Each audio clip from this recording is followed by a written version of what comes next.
this crown roast of pork, and you can do it with lamb, you can do it with a lot of, you can do it with beef even too, except it's big.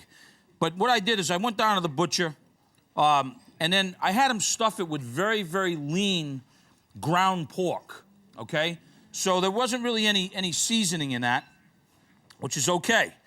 But what I want to show you, what we're going to do is we're going to take some essence, but before we do that, on a sheet pan with a little rack, because we're going to let the drippings go, I'm going to just take a little olive oil like this and just kind of wet it down.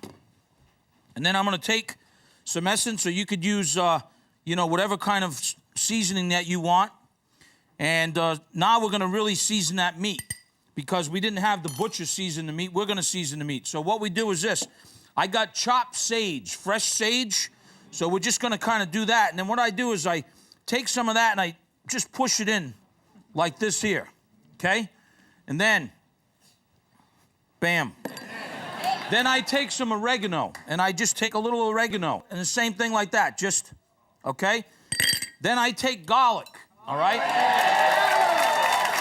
And we're just gonna... And then if you want, you can take some green onions like that as well, and then what you're doing, it's kind of like playing hide and seek. Now that meat is all flavored. Now when that starts cooking, starts rendering down, that's gonna keep, see, because in here, when we cut this, it's gonna be individual chops when we end up cutting it, and this is gonna kind of be like a stuffing. You with me so far? Yeah. All right, so, it's called a crown roast of pork, and that's what we have right here. I'm gonna start it at 400 degrees for the first 30 minutes so I can get some good color on it. Turn it down to 350, and I'm gonna cook it to about 150, 155 degrees internal temperature. What does that mean to you at home? It basically means 20 to 22 minutes per pound.